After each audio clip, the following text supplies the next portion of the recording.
So I think I'm a little behind on some of the projects that I've wanted to do. What you're looking at here, although it mostly looks like dirt, is some clay that I found while digging up my sprinkler box for the I don't know how many times it's been since I bought this property. But what we wanted to do is turn some of this dirt into actual clay for use.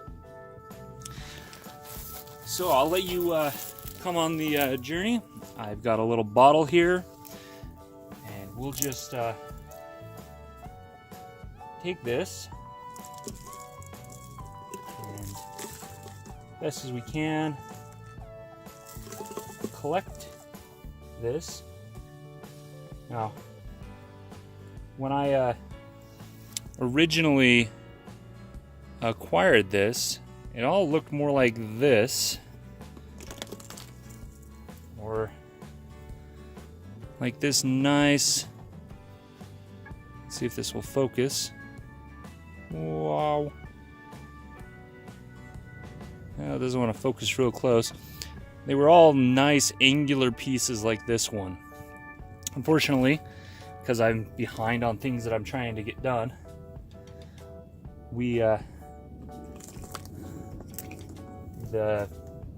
it rained. Now, one large piece here. This is fairly dried out at the moment, but I just happen to be lucky to find clay naturally occurring in small quantities where I'm at.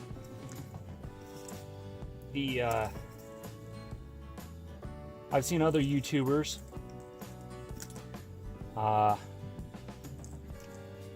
know where large quantities of clay are,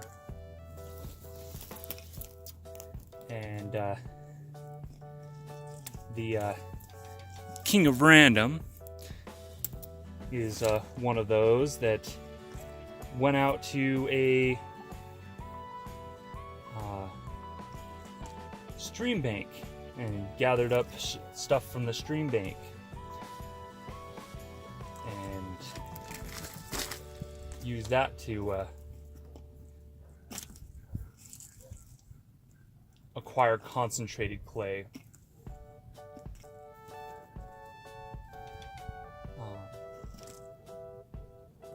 So this process is mostly going to be, putting the clay that we've gathered into some water, and as we'll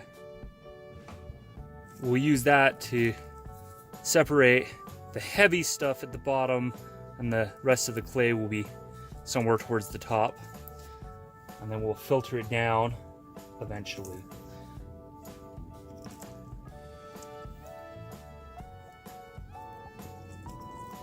Just kind of a interesting little project.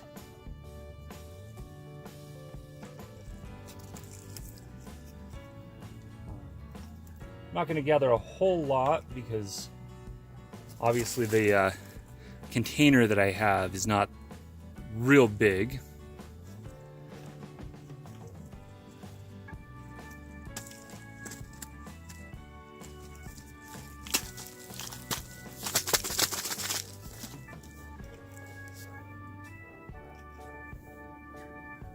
Yeah, when it was came out straight out of the ground, everything was definitely this more angular shape. It was also, you could feel it with your fingers. It wasn't dry and brittle, but was a nice, soft, sticky substance.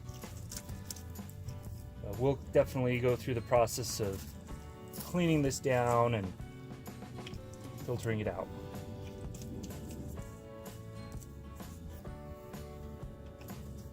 All right, well, that's about all I can get. I'll shove a little bit more in there and we'll go from there.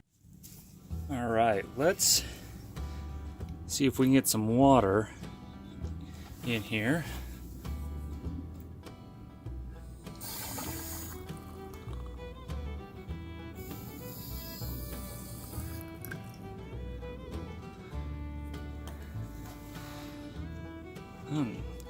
Might be packed just a little too tight.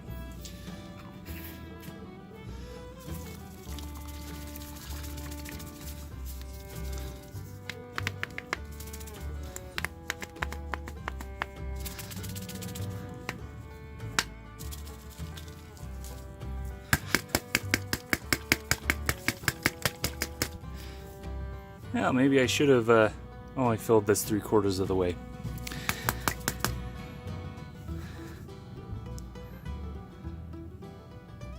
It's kind of interesting, these little spots where a little bit of water has come out. Looks like there's something in there that has a little bit of a brown dye-ishness to it.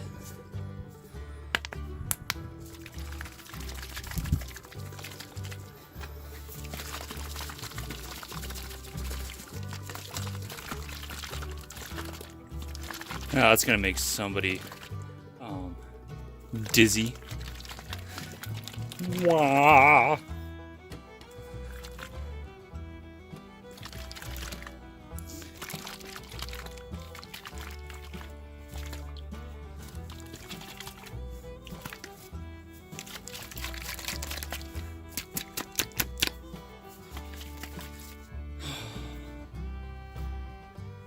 All right, we'll come back.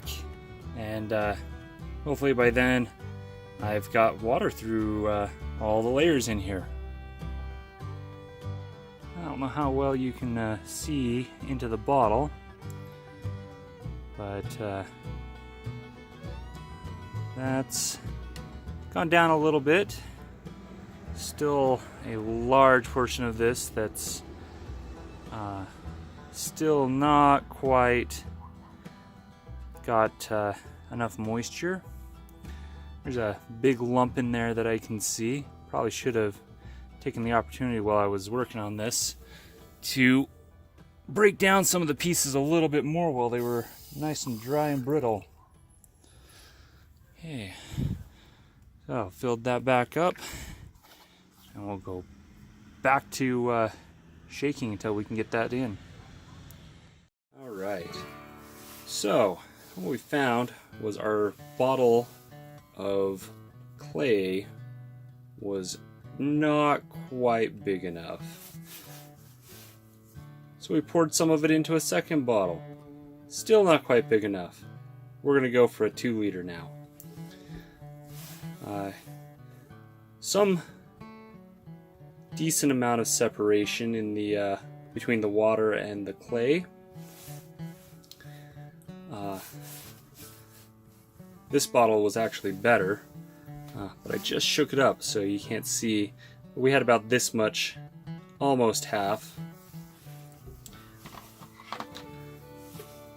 What we're going to do is we have a fine mesh strainer, courtesy of the dollar store, and a junk funnel.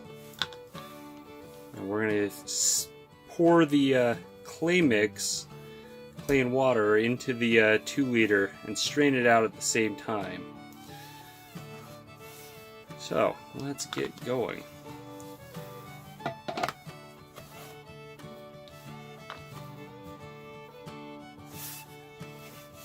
Here, we'll start with the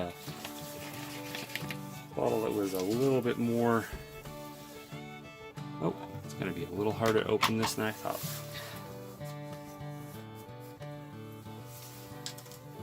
Hoo-wee! be glad you can't smell this. Clay, when there's too much organics, will end up smelling like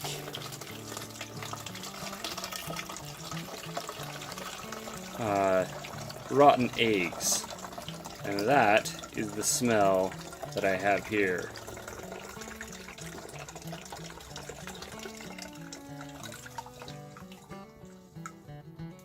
Okay, there's our first portion.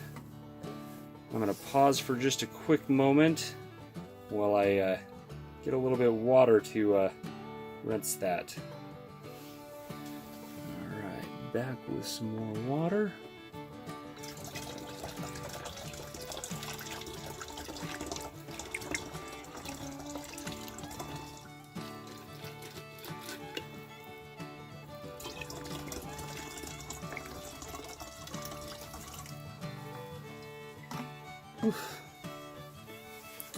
Alright, we'll dump that off.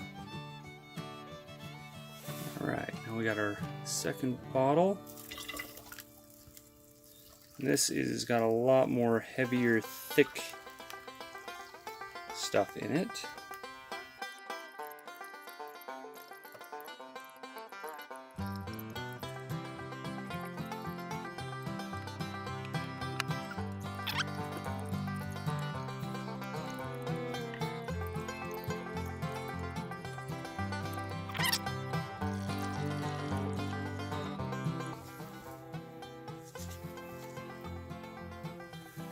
Alright, you see all those heavier, thicker sand particles and a few parts of the clay that never broke apart, but I'm not going to worry about that too much.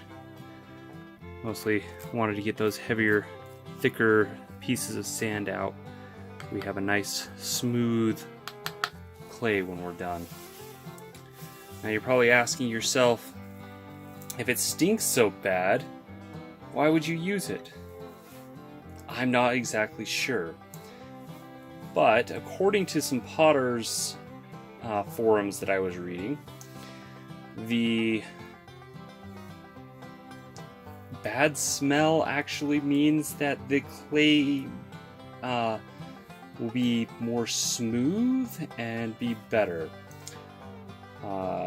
in the end.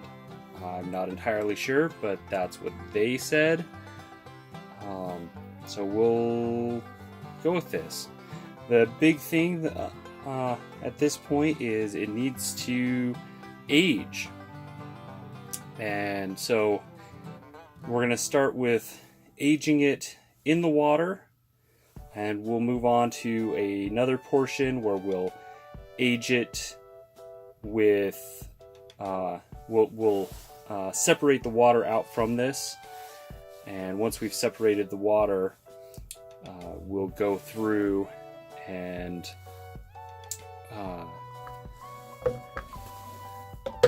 so once the water separates out and we have just a clay portion, we'll probably try and do a few other things. I can see that there's still some organics floating here at the top. Stuff that's smaller than this mesh screen, which, I mean, it's not a laboratory mesh and nowhere near what I've seen potters use for clay. They use extremely fine mesh sieves to be able to use that. You can see we're already starting to get some separation of the water and clay at this point. It'll be several months before we get to see the results of this. So we'll age it, we'll separate the clay from the water again, then we'll dry it to some extent as just clay, then we'll age it some more, just kind of following the general process that I've seen. I'll see if I can throw a couple of links up in the cards down in the doobly-doo, the description, and so if you wanted to see more information about this process, you'd have an opportunity. Until next time, remember to ask questions and try it.